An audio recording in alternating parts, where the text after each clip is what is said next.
Along with whiteness studies and Black Lives Matter, the concept of decolonization is currently rampant in Western institutions of higher education. In the most recent example, academics at England's University of Cambridge are considering how to implement a call from a small group of Black and leftist undergraduates to decolonize its English literature syllabus by taking in more Black and ethnic minority writers and bringing post-colonial thought, a branch of critical theory, to its existing curriculum.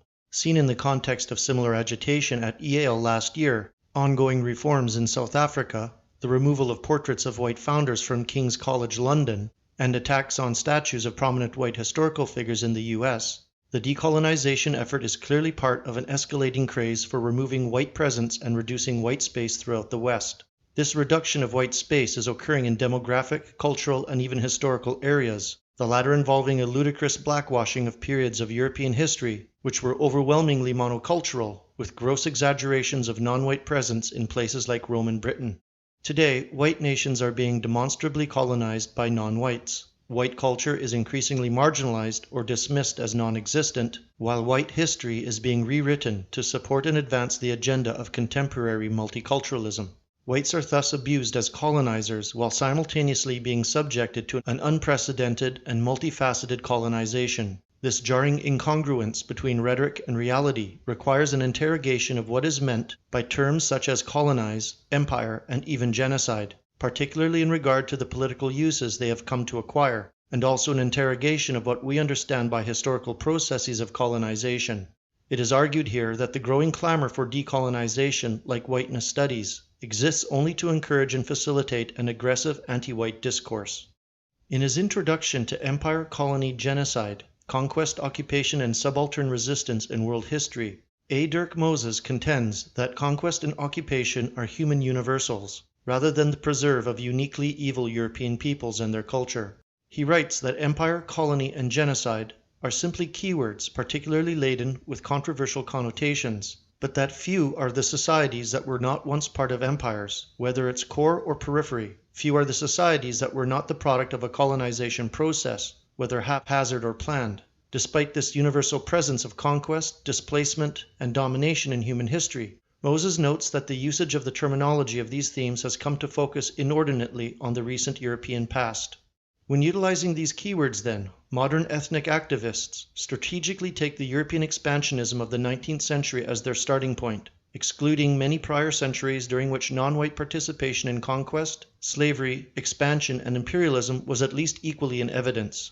Colonialism has thus ceased to be regarded in modern social and academic discourse as a human universal, easily explained by evolutionary impulses, and has instead come to be regarded as a dynamic in which uniquely exploitative whites disturb the putatively utopian existence of non-whites, a myth bolstered and promoted by leftist Boasian anthropology.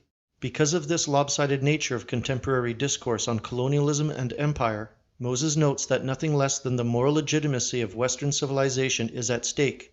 One of the most interesting and frustrating aspects of this questioning of Western moral legitimacy is that whites have allowed themselves to be subject to it.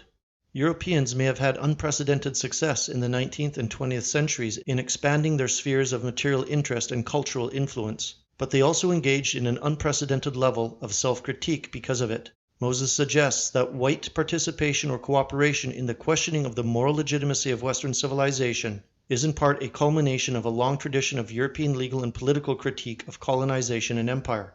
European theologians, philosophers, and lawyers have been debating the morality of occupation since the Spanish conquest of the Americas in the 16th century.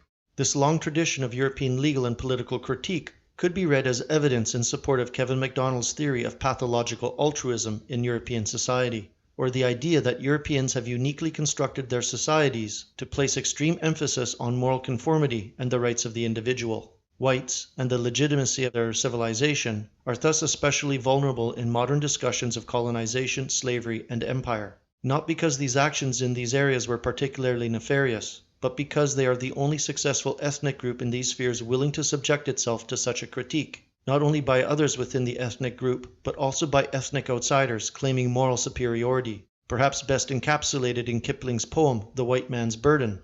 The European experience of expansion and empire has always been double-sided, combining a love of exploration and glory with uneasy introspection, prompted, as Kipling put it, by the judgment of your peers. Of course, one of the main reasons for our contemporary aversion to colonialism is that the collapse of empire has been catastrophic for us as a people, not in terms of lost resources, but because we immediately became subject to reverse colonization. Although accelerated by hostile alien influences, it remains indisputable that Europeans conducted their empires, particularly in their later bureaucratic stages, in accordance with the principle that the colonized acquired a status nominally indistinct from each other as well as the conquering national ethnic group.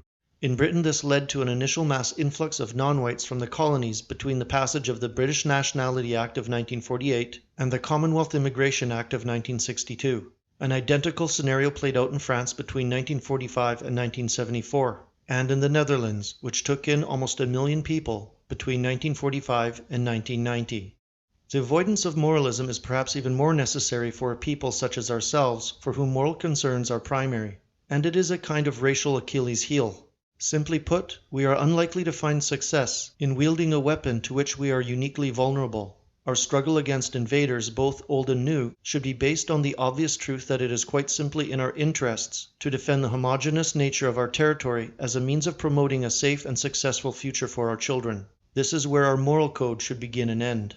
Finally, it is worth remarking upon the rhetorical bankruptcy and transparent agenda of slogans calling for the decolonization of academia, English literature, and our public spaces. Decolonization, by almost any definition, implies that a thing existed some state prior to colonization. Looked at bluntly, a complete decolonization of African society would entail a total return to the pre-imperial state of the African tribes.